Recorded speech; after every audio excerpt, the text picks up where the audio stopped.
A good friend once asked me if I had seen the series Anne with an E. She said that it made her think of me, and that I would definitely like the aesthetics, as Anne is a girl that truly loves nature.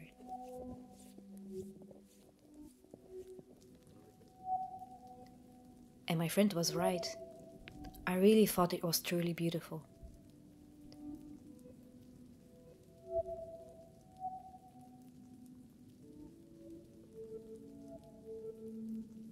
It has been a while now that I have a thrifted dress hanging in my closet that makes me think of Anne. So I thought, why wouldn't I give it a little makeover, in a way that I think Anne would do?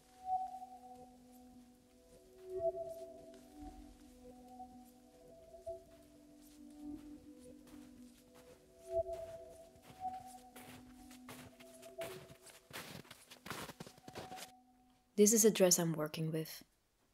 It's wool, and the true color is hard to capture for my camera on a cloudy day. In the reveal shots at the end, you can see it better.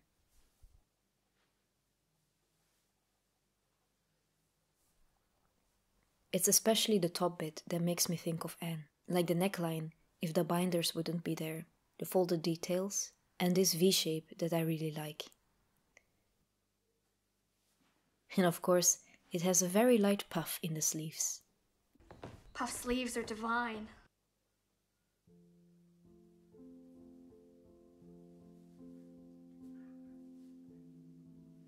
I decided that I wanted to embroider a flower field on the top of the dress, for which I started by picking out some colors, which I liked with the ochre yellow of the dress. I mostly wanted to stick with soft teal blues, which nicely contrast with the ochre, and soft pinks.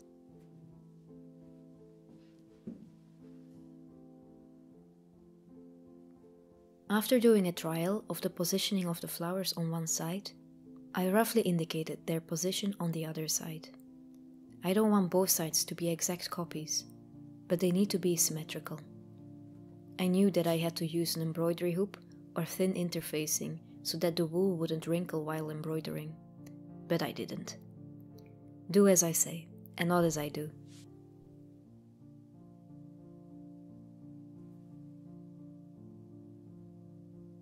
The first flower that you see me embroidering is a pink yarrow.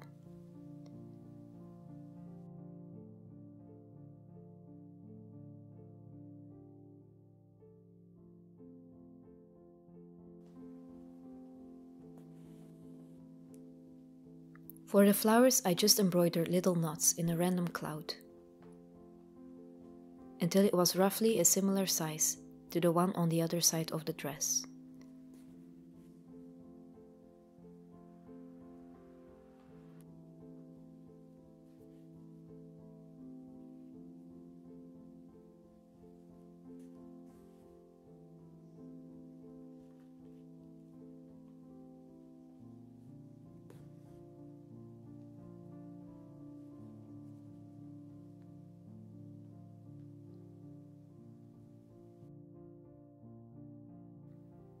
Then I took a different pink and embroidered some more random knots, to then take a very light peach pink to give all of it a final touch.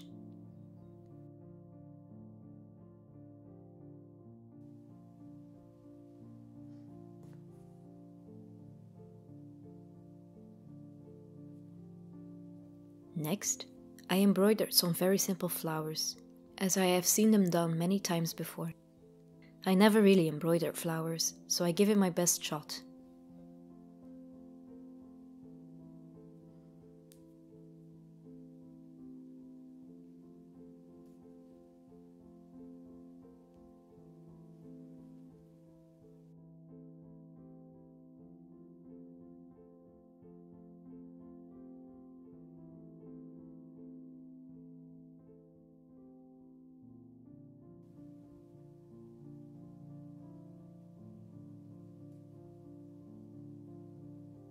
Here I saw that something was missing, so I gave it a little heart.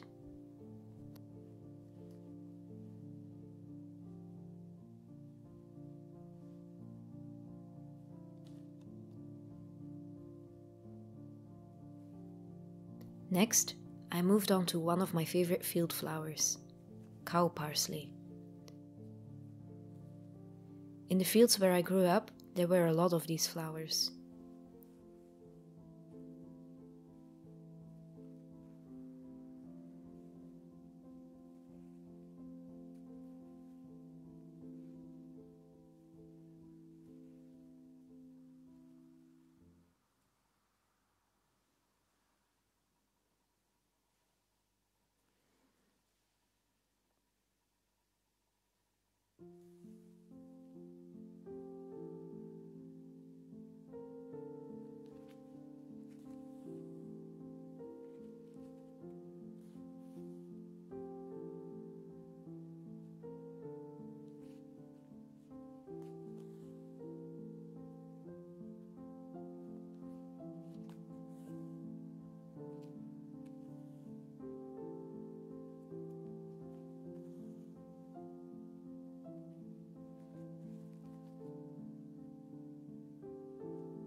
And here come the feather-like leaves.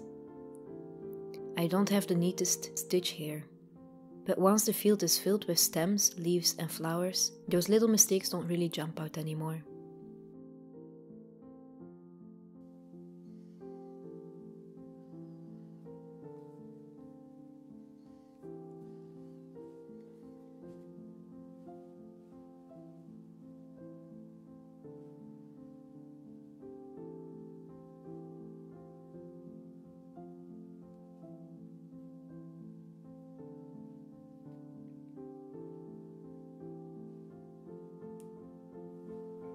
Here you can see me embroider the spikelet of grass, using the same kind of stitch as I used for the small pink flowers.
Here you can see that, when I embroider the stem of a flower and encounter other flowers, stems or leaves, I just go underneath them and then continue on the other side.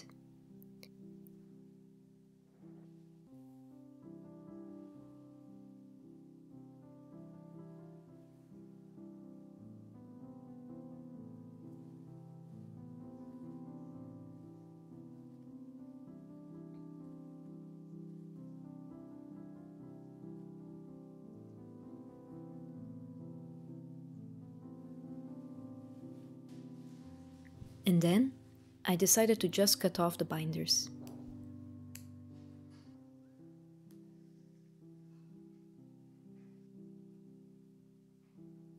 I turned the raw edges to the inside, and then closed it off with a simple stitch, with a color matching thread.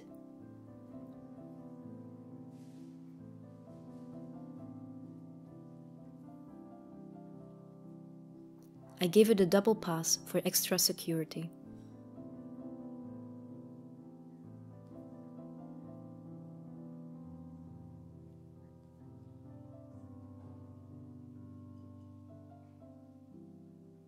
To finish the embroidery piece, I filled up some gaps with some extra leaves.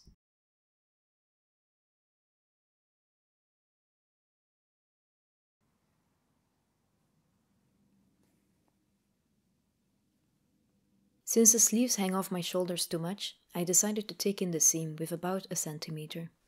I turned the dress inside out and then pinned down the area around the original seams so that the fabric wouldn't slip. I don't think that what you see me doing here is a correct way of doing this. Sorry, Oma. But on this dress it worked. Please, if you ever want to adjust the sleeve, look up a tutorial from someone that knows what they're doing. I used the old seam as a guideline and followed it with the foot of my sewing machine. And then it was done.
I'm really happy with how this dress turned out.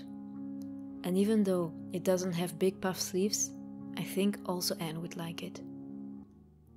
Thank you for watching. Until the next time. And I wish you a lovely day.